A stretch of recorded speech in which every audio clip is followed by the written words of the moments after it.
What is the smallest thing you can think of that you can see with your eyes? Maybe it's the eye of a needle. Now imagine inside that eye of the needle is a sculpture.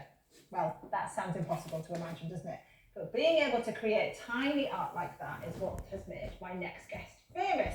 Willard Wigan has been praised by the likes of Simon Cowell, Elton John, and even the late Queen as well. Willard, it's lovely to have you here. This is quite incredible because these are like the smallest pieces of art you could ever possibly imagine.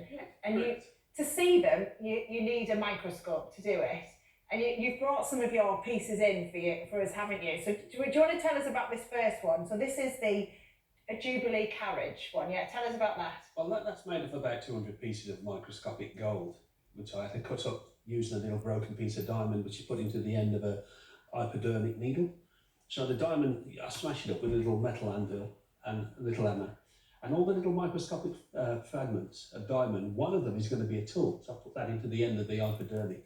Then I get another tool, it's like a little hook made from a little pearl drill or a puncture needle with a little bit of rubber on the end, stop it jumping.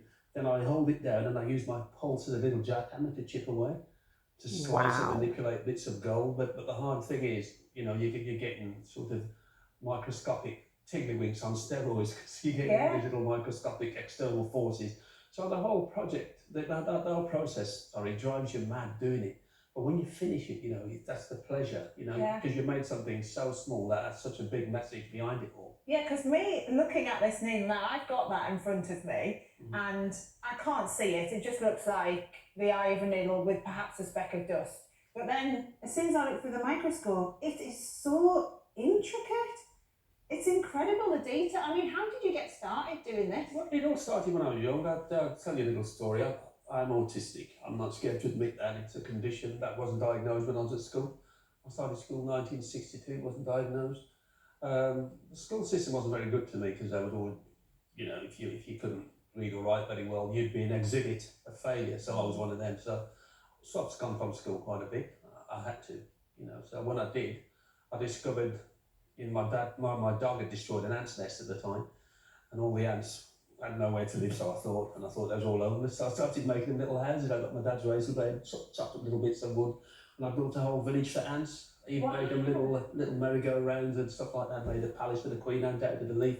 Yeah. And all the little houses I made for the ants, they didn't pay me any rent whatsoever. Yeah, and you started with making houses for ants and then ended up making sculptures for celebrities, haven't you? Because we've got another one we could see. You've done something for King Charles, no less. Yeah, the Queen owns one of my pieces. And as you can see, I've been honoured for my work. It's been a great journey, it really is. It's little things really do mean a lot. Yeah. And you know, I've proven that. And so that is on the head of a pin, that crown. That's just correct. To give you a sense of how small that is. That's smaller than a full stop. Much smaller than a full stop. How? I mean, the level, how long does it take? I mean, I've got about 40 million questions. Imagine.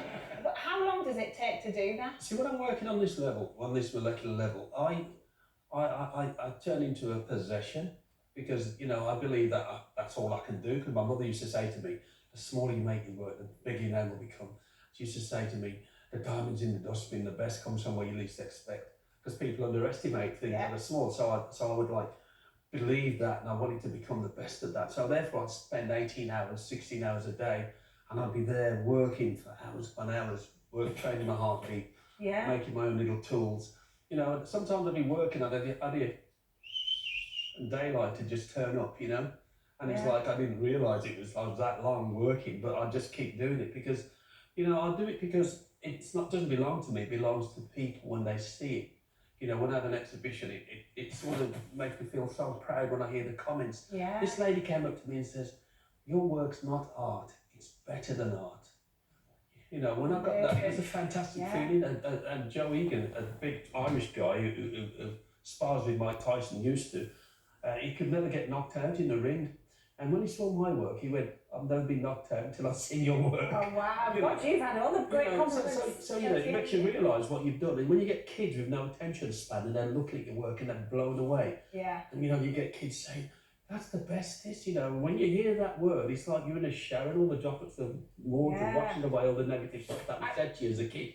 Because one of my teachers used to say I was a consequence of failure. So he'd take me around the whole school, tell all the kids about me. This is what happened in the 60s. You know, not all teachers are like that, but a lot of them were back in the 60s. So it was hard for me. But, you know, the result is this. I've become the world's greatest micro artist because of it. And you've proven all the people who said you were a failure wrong, haven't you? What about, I've got to ask though, when you're working on this skill, surely you must have, like, well, I mean, have you ever lost one of them or anything like that? I've even inhaled one of my own. You've inhaled one of your own piece of art? I was working on that piece there, Alice in Wonderland, as you can see. There's the Mad Hatter and then the little mouse there, and the teapot and everything else, and cakes and biscuits and things. And when I made a pair of tweezers out of my eyelash to lift her, and as I was lifting her, my mobile phone went off, and I went, "Who's that?" And I inhaled Alice. Oh my goodness! And then that's true. So I made another Alice, which is better than the first one that got inhaled. So she's in my cavities somewhere. Yeah. You want your sculptures as well to have meaning and have messages, don't you? And you've done a few around that. Tell us a bit about those. Well, this one here is about equality, balance, regardless of race, colour or creed. We're all equal. So, as you can see, the seesaw is just a balance. You can see that there's a lady of colour and you know, there's a white lady and a little white girl and that child, and they're balancing on the seesaw. That seesaw actually works. Oh, it actually works, and it, you know, so they've both got smiles on their faces. They're both happy. Yeah. And that's how life should be. Little things mean a lot. Yeah, and you've done stuff for guide dogs as well, so that's the most significant one I've done. Now. Wow, look at that. And again, that's in the eye of an eagle. Yeah, I'll tell you something about that, right? What people don't understand, right? What they need to understand, a needle is a tool, what we use to thread, to sew our clothes. If there's an hole in your sock, you sew it. You feel better when you've got no hole in your sock.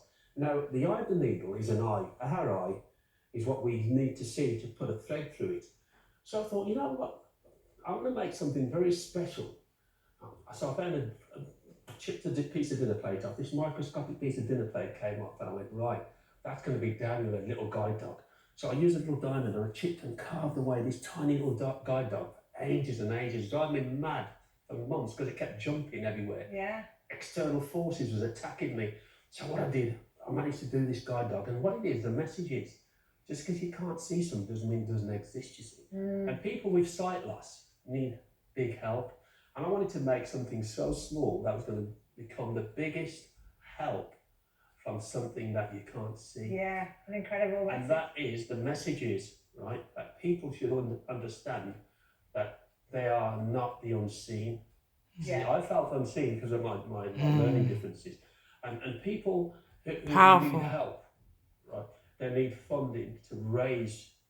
They need to raise funding to help these people who have sight loss. Yeah. And that little guide dog, I want him to be a grain of sand into the sea that's going to create a tidal wave of help. Yeah. And I want him to break a record and raise as much money as possible. And that dog there, he's got a tongue, he's even got whiskers, right? Wow. And he's got a Braille gold medallion and a carved Braille out of it, a Braille D. Any machine, I'll say this, Steph, any machine, come and challenge this, you'll never do it. Nanotechnology, come and challenge it, they'll never do it. Yeah, this little dog is the biggest message in the world of help. The little things mean a lot. Yeah. And this is what it's for. Yeah, amazing. Oh, well, thank you so much for coming in to talk about it and bringing in your amazing pieces. And they can always... Wonderful, so inspiring.